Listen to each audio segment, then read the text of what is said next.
बे मैया आरो दिनै जि बड'लेण्ड महोत्सव बे सानाव बेवहाय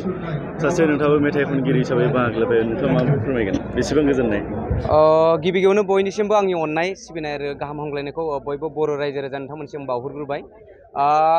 बे हाबाफारियाहाय बड'लेण्ड महोत्सव बे फार्स्ट मोनसे इनिशिएटिभ आरो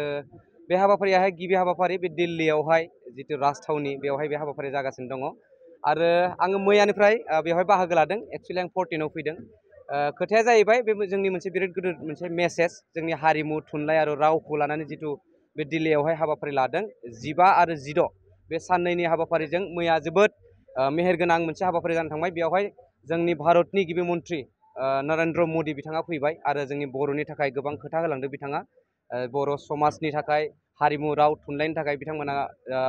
गोबां गेदेर गेदेर बिथांमोना खामानि मावगोन होनना जोंखौ खोथा होदों आरो बेखौ जोङो जोबोद गोजोननाय होननानै जों बावनांगोन मानो होनना बुङोब्ला बे दिल्लीफोर बायदियावहाय जों फैनानै जोंनि बर'नि हारिमु राव थुनलाइखौ जों फेहेरनो थाखाय जों बर' रायजो राजा बिथांमोना बे बिटिआरआवहाय फैनानै गावनि जितु खौसेथि बेखौ दिन्थिदों आरो बे जोंनि थाखाय जोबोद गोजोनथाव खोथा आरो दिनैहाय 16 नभेम्बर अर्थात बर'नि साहित्य सभा दे होननानै जों जायखौ जों फालियो आरो बेवहाय दान्दिसेनि सिगां फिरफिला बिरहोनाय बर' साहित्य सभानि फिरफिला बिरहोनाय बे हाबाफारि जानानै थांबाय आरो दायो हानजा सुरनाय जितु जोंनि राव थुनलाइ हारिमु अर्थात जोंनि कालचारखौ दिन्थिनो थाखाय दिल्लीयावहाय हानजा सुरनाय हाबाफारिनि जागायजेनबाय थ' बेवहाय आंबो दायो बाहागो लागोन स' आंनि खोथाया बेनो आंनि गोसोनि मोन्दांथिया बेनो जे जोङो दिल्लीफोर बायदियाव फैनानै गावनि हारिमुखौ दिन्थिनो हानाया बे जोबोद गोग्गाथाव खोथा आरो आं सासे देंखोगिरि हिसाबै